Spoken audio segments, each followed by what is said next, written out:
Hello everybody, welcome to the 49th episode of the Online Tennis Podcast 1 of 50. Today we are going to be talking about a bunch of 250s and I'm joined by my co-host Gavin. Yes, back again this week with a new mic as well. Courtesy of Jack, I have to give him the credit for said new mic. No problem. Yeah, you can hopefully hear me a wee bit better now, even if the voice is still a bit incomprehensible. Is that the word? Well, I think that's the word. I suppose that's the word, but I'm just an English adds graduate, I should know what the word is, but yeah, we'll go with that. silky baritones of yours. Definitely adds Like some... a 2022 Barry White, maybe. Yeah, definitely. With that said, the 250s today we are covering the first of which on the men's and the women's side. Get this out of the way early. Hertogenbosch. Hertogenbosch, yeah. That was alright. That was alright, went smoothly for the first time. Yeah, we had a crazy, we'll talk about that in a bit, Van Rijthoven won in Hertogenbosch, and on the women's side it was Ekaterina Alexandrova, and we also had Stuttgart. Berrettini came back from injury to win there. Obviously beat Andy, we'll talk about that, and Beatriz Haddad Maia won in Nottingham. That is what we're going to talk about today. Gav, any place you want to start first? You bothered? I think we need to start with the best named tournament, which is the Boss Open Stuttgart. I love the confidence of that tournament to call themselves the Boss Open. Okay, the sponsors should go Boss, fair enough, but just love the name of that tournament. When you're checking the scores, it's like you've got all the, on the ATP WTA app, you've got all the tournaments. It's like the Boss Open. I'm like, I like that. It's cool. It's pretty cool, isn't it? And, confident, exactly. Obviously, Big Marin was the defending champion as well. Obviously, he wasn't able to defend the title this week. Yes, he did not defend. It's let's start in Stuttgart then. Chelsea's got bigger fish to fry, Gav. Yeah, he's playing Queens, isn't he? He's Tim Henman's favourite for Queens. Is he? He is. Yeah. That doesn't surprise me. He genuinely should be shooting for Queens over Stuttgart. I'm not saying Stuttgart's beneath. Maybe it's beneath him. Big challenge. He's already won it. He's done it. Exactly. He's been there, done that. Well, he's been there, done Queens as well. He'll probably pull out in the first round and win Wimbledon, I guess. Absolutely. That's the plan. Anyway, though, the man that did win Stuttgart, incidentally, was Matteo Berrettini, who has won it before. He won it in 2019. It was quite a big deal that he won it this week, though. 6th tour title of his career, but he was coming back from hand surgery. I mean, he must have had the surgery 2 months ago-ish now or so. He did come into the tournament really not expecting to do much, but won 3 matches in 3 sets and won a 4th against Oscar Rota and 2 tiebreaks as well. It was a pretty tough road to the title, but well, I mean, I thought he played really well. Yeah, I mean, I think what we saw this week was like whenever he gets that first serve in and he gets that forehand, the first serve forehand combination is always going to be a nightmare to deal with for anybody in grass, even the best returners, because if you leave that ball slightly short, it's getting whacked, you know what I mean? It's going to get absolutely thumped. Yeah. And I think the positive case, I think a lot of people can maybe be negative on players for dropping sets, but I think the fact that he was forced to work that hard to win his early matches in particular shows that, for him, I think it was positive because, I mean, it means he's getting more tennis under his belt. He's getting used to the pressure situations again, which you obviously lose after being out away from the tour for some time. So, really, really positive. Really, really positive week for him. He won the final, obviously beat Andy in the final. A Herculean effort from Andy, has to be said. But even then, he would be the favourite going into that final. So it must have been obviously another type of pressure to deal with as well. So yeah, I thought it was really, really good week for him. Maybe he didn't play his vintage best tennis at the start of the week, but are we going to expect that when he's been out from it for injury? I don't think so. Absolutely not. I was always going to be interested to see how he was going to play, and he played really well. I think his level sort of increased as the week went on, as it would do. You'd expect that with more matches. But yeah, really, really good week for him, and obviously he's asserted himself as being one of the big favourites for Wimbledon as well. Yeah. A few elaborations and points you just mentioned there, Gav. The first serve was an absolute bomb. It always has been an absolute bomb, but to come back immediately from surgery and a serve like that, incredible. Little stat from Matthew Willis on Twitter. Andy was only able to find Berrettini's backhand twice after the first serve throughout the whole match. Gives you an idea of just how difficult it was to return with any sort of interest. I'm sure the winning percentage was around 80%, which is very good for any server, really, on any surface. 80% on grass, I guess. If you've got a serve like that, maybe you should expect about that number, but it's still very impressive. Second serve as well is tough. I mean, pretty much all body serves. He was doing that last year at Wimbledon too. It does, for a server like a returner like Andy, it does jam you up, especially if you like to step into the court. You're giving yourself absolutely no time to react to that, and Yeah, you don't all of have the them are space, do at you, you. to sort of manoeuvre your body around to try and get around the ball. So, I mean, Yeah, it makes it tougher for sure. yeah. So that was a bit of an asset for him as well. Bit on pressure play, Gav. You're quite right. Mm. Like Berrettini is actually so good under pressure. I don't know if people underrate him maybe, but there's a reason he's made like 4 Grand Slam quarterfinals in a row. It's because he doesn't tend to beat himself. Like he always turns up, I would say. He's very good at beating lower ranked players in slams, isn't he? He's very good at Yeah, getting the job done in matches that he's expected to win. So that's a quality in itself. A lot of players can't do that. Well, picking one off the top of my head, you think somebody like Shapovalov, okay, he's maybe a more inconsistent player, but he doesn't beat the lower ranked players that he's meant to beat as often, is he? Does he? I mean, that's a very big skill because these top 10 guys. Maybe you think 5 to 10 in particular. They're very very good at beating the players that are maybe 15 to 20. I mean, they're very good at beating those guys that are just below them, and the challenge for them is beating the guys that are just above them. That 1 to 5 range. yeah. But even Medvedev this week, obviously, and Zverev certainly had history, although he's definitely getting better at it, to be fair. And Tsitsipas as well, going for a little bit of a spell where he's losing to players that are lower ranked than him too. Berrettini is one of the only members of the top 10 that we can reliably say is going to beat people that are ranked below him generally. Absolutely. Yeah. So with that in mind, super impressive. I would like to talk a little bit about Andy though as well, because getting to the final this week was a massive deal. He actually was asked he wasn't asked, sorry, but he was told, just talking to people in the post-match interview, and he was saying that's the first final I've made in years. Amazing. Obviously forgot that he made Sydney at the start of the year. I don't know how he managed that, but yeah, it felt like that for us fans as well, to be honest, because he'd been going through a spell of just not being able to win more than 2 matches in a row for quite some time. He wasn't able to get those runs, good draws under his belt, and able to get his body to recover for back-to-back matches. Yeah, and he did mention the fact, obviously, he did suffer from an ab injury in the third set. He did mention the fact it's the first time he'd played, sort of 10 matches in however many days in a long time, because obviously got to the semis of the Challenger and Surbiton, wasn't it?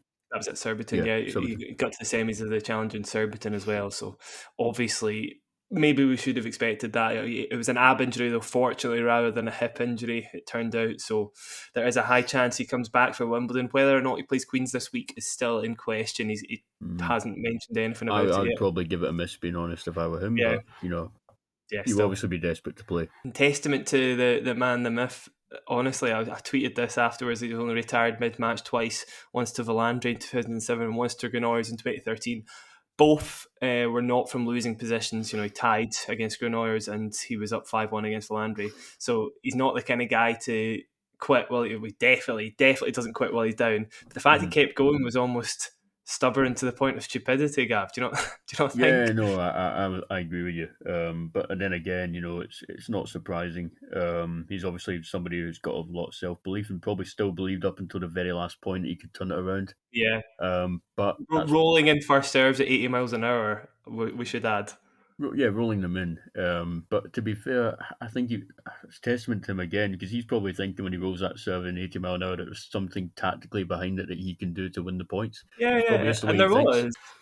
But I think, you're right. It was stubborn to the point of stupidity. And look, I mean, the positive is that you look at that week, he's made the final of that tournament. And it does stand him in good stead. I wouldn't play Queens if I were him. You probably will play Queens though, because he loves the tournament, and whatever happens, I think going into Wimbledon feeling far more positive than last year. That's for sure. Definitely, yeah. He was able to beat Bublik, huge server obviously this week. Tsitsipas is still a good win. Obviously questionable in grass, but yeah, he is questionable on grass, but he played really well, to be fair, and he had a set point in the first set and stuff. Andy was able to save that. I still rate that win, definitely, even though Tsitsipas, probably one of the more beatable players within the top 10 on grass. And then Kyrgios, do you see that match, Gav? Yeah, up and down like a yo-yo as ever. It's always a roller coaster watching Nick. Not necessarily always enjoyable, but look, I think Andy is not going to get distracted by Nick's tantrums or whatever. He's the one player that wouldn't get distracted by it, put it that way. But yeah, my thoughts on Kyrgios. I just think it's Just get a Yeah, bit fed so up. you mentioned on the Instagram that somebody said a racial slur to him in That is the true. audience. That's true, but I think it's more the accumulation of his behaviour, really. I'm not necessarily just talking about that incident. I'm talking about maybe the accumulation of every single time he plays a tournament.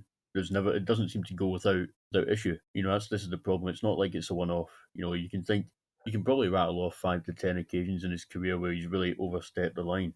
And I'm all for the brand of tennis he plays. The aggressive style of tennis. He's got a lot of variety in his game as well. He can turn up in the big moments, but for me, there's just too many times where we go over the line. I think we were talking about Holger Rune at Roland Garros, and we were talking about how his behaviour was not the best. I think we were talking. Well, it was after the Casper Ruud match, wasn't it? That we were saying, Yeah, he told his mum to leave the box. He was getting angry and frustrated. But for me, he's like a minuscule compared to like what Kyrgios does in the average tournament. This yeah. happens every tournament for Kyrgios. So I think, yeah, I think with Nick, it's just a case of is he ever going to get out of that sort of phase in his career? Maybe it's just something mental that he will eventually get over with maturity. But at the moment, it doesn't look like anything's changing. He's always going to be like that, I think. Mm. I think, yeah, whether or not it was a racial slur, I guess, is neither here nor there. I think I still would hold him accountable for his actions, to be honest. Hmm. There was definitely other ways of dealing with that. Absolutely. It could have been dealt with, definitely, but the way he decided to deal with it, Was not the best way of doing it. Yeah, definitely. absolutely. Yeah, so I'm getting a bit sick of him, to be honest. Is basically my point. I mean, point penalty, game penalty. It's It's just funny because getting he just literally came back to the tour. He didn't he didn't play any of the clay court stuff. Oh, He's just back in this one tournament already, and we're fed up. That yeah, sort of I know sums it up, doesn't it? it does. Yeah. Shall we move on to Hertogenbosch? We may as well. I mean, just to avoid us having to say that name throughout the podcast. Sahir Yeah. Togenbosch. Yeah, let's go for it. Talk about the men's mental winner first. Hmm. Do you want to do the pronunciation for this one, since you're such a big fan of pronunciation? Tim van Rijthoven wins Hertogenbosch. There was an element of like achievement in the way you said that. There, I know, yeah. you've I was been proud of practicing that. myself. I, that was my first time saying it out loud, Gav. So I'll take it. I'll take it. But rehearsing it in the mirror for hours, of course. Yeah, Tim van Rijthoven, if that's how you say his name, had never won a challenger title prior to this week and had only won one match at tour level. So to say it was a dream run is a little bit of an understatement. Lowest ranked player for a long time to win the tournament. Sorry, I don't have the last time somebody won a tournament at this sort of ranking, but I can tell you the lowest ever ranked player to win a tournament was Leighton Hewitt at 16 years old at 550 in the world in Adelaide 98. Wow. Van Rijthoven wasn't quite that ranking, 205 in the world, but that's the kind of level where you're holding your own at challenger tournaments basically rather than getting Yeah. yeah, exactly. So to actually come out and win a title, mental. Some stuff I can say about it, I guess, certainly in his win against Medvedev. There's a few of his weapons that definitely give him a better chance than maybe other people. The one-hander in particular, able to disguise his drop shot against Medvedev, who likes to camp very, very far back. Very good tactic against Medvedev, and one that more people should be playing, definitely. At the same time, Medvedev played an absolute shocker, if I'm being honest. I don't know what happened. I suppose he got to a final, so we can't really fault him too much. But yeah, I thought he didn't play very well, and I thought the same with Felix as well. To be honest, Mm-hmm. But that's probably just the sort of first week of the grass court season that can happen, can't it? I mean, you're still transitioning from clay. Obviously, but bear in mind Medvedev had to deal with the barrage of the Marin Cilic, one-man show in Paris that absolutely blew him off the court. So he's probably still yeah, recovering recovering. from that. Yeah, That's so bear in true. mind Yeah, that'll take a while. that will. And as for Felix, I think with Felix, actually he made the final in Stuttgart last year, didn't he? He actually lost a man. He did. So... He lost a man, and he did. So he did. I mean, I'm not going to say he's still recovering from that defeat, but no. I think with Felix, obviously, he's had that great run at Roland Garros. It's totally different, the surfaces between grass and clay. So I'm willing to give players a wee bit more leeway for the first week of the season. Just Yeah. just being in a good positive frame of mind. Well, Anything can happen. in the first Certainly, match. my take on it was in the first and third sets, obviously ran away with the second set, as you would expect, probably for a top 10 player against somebody who's playing their first ATP tournament, basically, more or less. But the first and third sets, he didn't break serve once. Now, Van Rijthoven has got a good serve, definitely, and it's on grass. Mm-hmm. But I think a lot of, well, Auger seems never been the best at his return game. I would say that. And I think maybe a lot of players go into the grass season rightly thinking, okay, my serve's got to be on here because I got to hold serve. That's what I would say is like the common denominator between like what makes a top 10 player and what makes a top 5 player. The return of serve for me. All these guys can hit the ball hard. All these guys can serve big when they need to. All these guys are solid in the second serve, obviously, because they're at that level. Yeah. But I think the one common denominator is the return of serve. That's the big gap for me. That's the biggest gap between like number 1 in the world, number 10 in the world is the return of serve. Yeah, but then ironically, obviously, when Medvedev played the final, he wasn't getting in many service games and he wasn't holding serve easily. So anyway, yeah, amazing dream run. We've not had one of those on the ATP tour for a while at least. Yeah, I think since Londero in Cordoba 2017. I was going to say, Golden Swing, there's got to be somebody who's been very low ranked. Londero won the inaugural Cordoba Open as a lucky loser. Yeah, all right, okay. So, and good one, Gav. Yeah, good stat. I'm sort of outstarting you for like once in the 49 podcasts we've done together. But no, that's good. I like it. I would say, yeah, Golden Swing certainly conducive to lower ranked players winning because there's generally not a very stacked set of fields within the Golden Swing, which makes sense. It's just out of the way. It's in South America. You're not going to get a whole bunch of people flocking over there. But conversely, it does mean there's a lot of players ranked in like your 30s and 50s, whatever, that are very good clay court players. Like someone like your Ramos Vinalas's and your Tabilos that are nightmares to deal with in clay. Yeah. You got to get some amazing clay court scalps, definitely. But you're not like the big names, maybe like your likes, your Djokovic's and your Nadals are not playing, the Golden Swing generally. They have played it before. But then this sort of tournament this is why this one's so exceptional, because for Van Rijthoven to beat Taylor Fritz, Felix Auger-Aliassime and Daniel Medvedev in having only won one tour level match prior to this. It's like the plot of that awful film Wimbledon, the one with Paul Bettany. It's pretty much like that on a smaller scale. It's like the 250 version of that. It's to the point where you couldn't really make it up, definitely, because he said something like he was expecting to come in and win. He would have been happy with one or two matches. So it's very, very surprising. I love Medvedev's response afterwards. I don't know if you saw that. He said, first time in an ATP final and you destroyed the number 2 in the world. Well, you got to love the honesty there. Yeah, he can laugh at himself, which I like. It's good. Little notes on the players he beat. Medvedev, not so much because obviously he's not going to be playing Wimbledon, unfortunately. But FAA, I wouldn't be too worried about the loss here. This is the kind of match that I would expect FAA to have won in 5 sets. I'm being serious. You're right. I mean, with FAA, it's just up and down, isn't it? Really, with the ups are very high and the downs are quite down. But what I would say is he's shown enough this season that he'll get it together for the big matches, or the big tournaments. That's what I'm saying. Like he will get it together, whether it be a Slam, whether it be a Masters event, whether it be ATP 500. He'll get it together for the big matches. I just got that belief in him that come the big time, come the big moments, he will turn up. Definitely, he has got dark horse written all over him for Wimbledon, in my opinion. He does. Yep, totally agree. Okay, moving on from the men's in Hertogenbosch. Can we move on to the women's, please? In Hertogenbosch.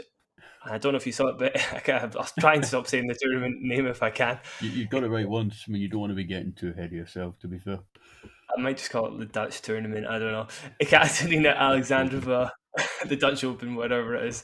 Ekaterina Alexandrova was able to beat Aryna Sabalenka in the final there. Did you catch any of that, Gav? I didn't catch that, but from what I heard, Sabalenka had a wee bit of a shocker. Is that right? Yes, a wee bit of a shocker. It's fair. She was 4-2 up in the first set, ended up losing the 11 of the next 12 games.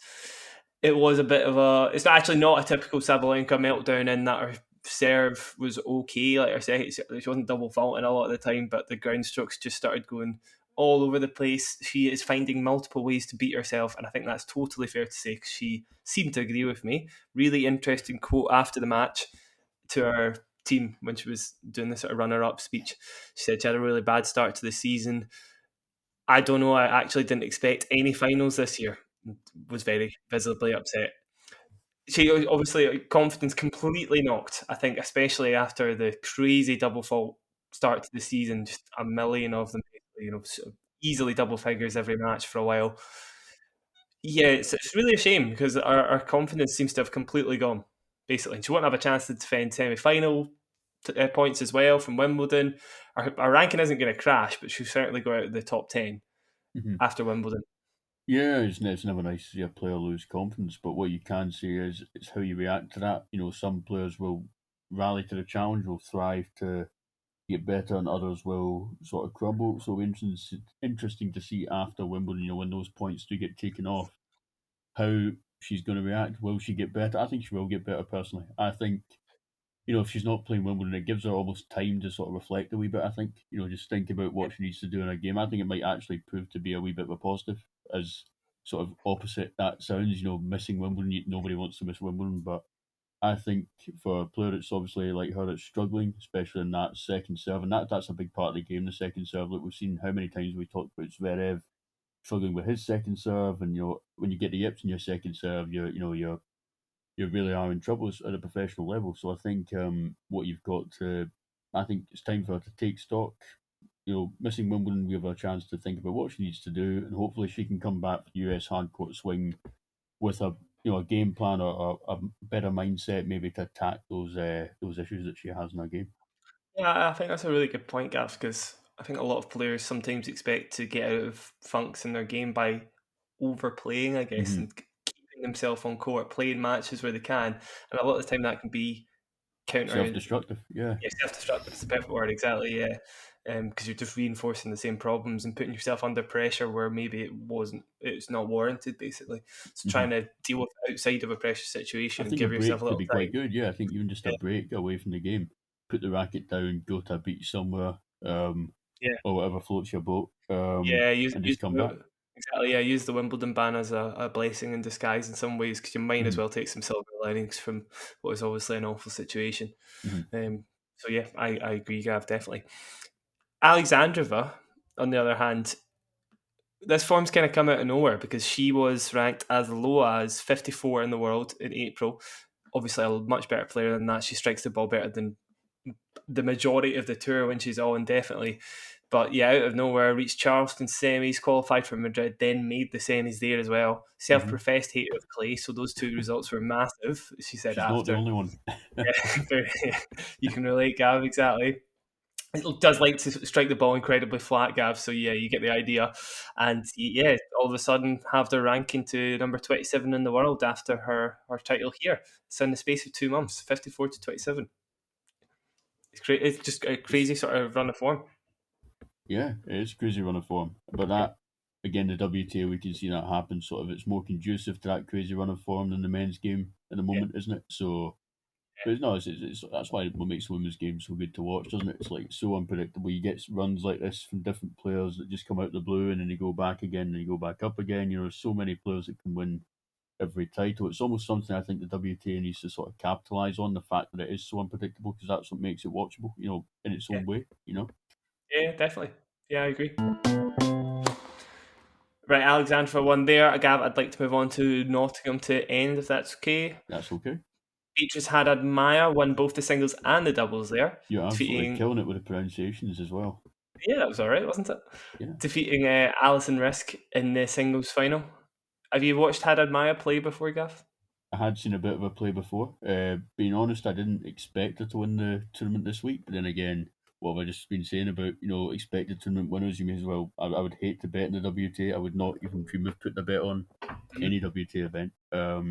But Alison Risk, I actually thought going into the week, that she had a good chance of winning it, because we've seen her play well at Wimbledon before. For example, obviously against Barty in 2019. Was that match court 2 when she beat Barty? Was that, am I right in saying? Yeah, Yeah, wow, so yeah. Risk has got a lot of variety in her game, and I thought she was going to win the title this week. Obviously, she just fell short, but I think that must be one of the best weeks of. I think I need to defer to your pronunciation. What was your? How did you? Of Haddad I Maia's did my career, my yeah, exactly. definitely. Yeah, Yeah, no, like she's somebody who's kind of been Yeah, maybe journeyman's fair. I think 'cause our last final was 2017 against Helena Ostapenko. She didn't she didn't win the title there, but that was the last time she had a sort of noticeable result, and it's been a long time coming basically for our game to kind of click. But all of a sudden, it is kind of there, and honestly, it's quite a startling game. Like it could be very very powerful. I think top 20 easily if everything works. Yeah. Just a little bit of a elaboration on that. There's not really many powerful lefty players in the top 100, I would say. So lefties that come to mind in the top 50, Kerber, more of a counter puncher, definitely. Leila Fernandez, yes, in some ways, but she doesn't really have the same weight of shot as Beatriz Haddad Maia. Jill Teichmann, yes, but she doesn't have the same serve as Haddad Maia. Martina Trevisan, clay specialist, Vondrousova, forehand mixed with drop shot combo, basically. Kvitova is the only player that kind of comes to mind, but she's in a league of her own in terms of power, and it's not really just the left-handedness; it's just the overwhelming level of play she can reach sometimes when she beats herself. It's kind of a different story. But you had Maya's serve, lefty serve is really really good, and it could be really really powerful at Wimbledon. It could be a big weapon at Wimbledon. Yeah. Absolutely. And she should now be seeded. I'm pretty sure she's number 32 in the world now, so she'll definitely be seeded at Wimbledon by a fair way, actually, with all the Russian and Belarusian players out of the tournament as well. So she could definitely be very, very, very powerful there. A little bit of elaboration, sorry, on her journey. So actually, she was suspended from the tour in August. No, she came back from suspension in August 2020. That was it. She was tested for drugs and tested positive. However, there was a sort of retrospective acknowledgement that wasn't through any fault of her own, but you still have to take responsibility for that. Yeah. You have to take the back, exactly. So she didn't come back until 2020, and since then it's been a bit of a dream run. She's won 132 matches to 38 losses. It's not too bad. It's not too bad at all. A lot of those wins come at lower level, but nonetheless, to rise from 1,342 to number 32 in the world. Yeah, I mean, winning at any level of professional game is impressive, but to win that amount, that much, I mean, the confidence that will give you is like unprecedented. Exactly, yeah. So she's going to be an exceptionally confident player, which I think players with confidence in the WTA at the moment can be incredibly dangerous. That's the thing. It's obviously turning up every week with that sort of confidence. But she was able to beat Sakkari earlier in the week, for example. Yeah, she's played 170 matches in less than 2 years. Just a lot of tennis. It's a ton of tennis. It's loads. Absolutely ridiculous. I just thought that was quite an interesting stat. Thanks to Alex Gruskin for that one. Amazing player. I'd like to see who she gets to play against, because whoever it is going to have a very difficult time beating her. I think she could the majority of the top 10 at the moment on grass, almost certainly. Yeah, oh, definitely, absolutely. And shout out first quarter-final for Harriet Dart, I believe, as well. Yes, first tour quarter-final. You're crazy right. match against Georgia. Most matches involving Georgia are crazy, aren't they? But a particularly crazy. Yeah, she saved match points, didn't she? Yeah. Impressive from Dart. I think the fact that some of the British players have home advantage and maybe have a little bit more time to practice on these courts is an underrated advantage. Absolutely. So Riske unfortunately falls to 3-10 in tour finals now. I did think that would be a bit of an issue going into the final. She's the kind of player that will not beat herself, but maybe just lacks a little bit extra to find a way through in the latter stages. Right, we'll leave Nottingham alone.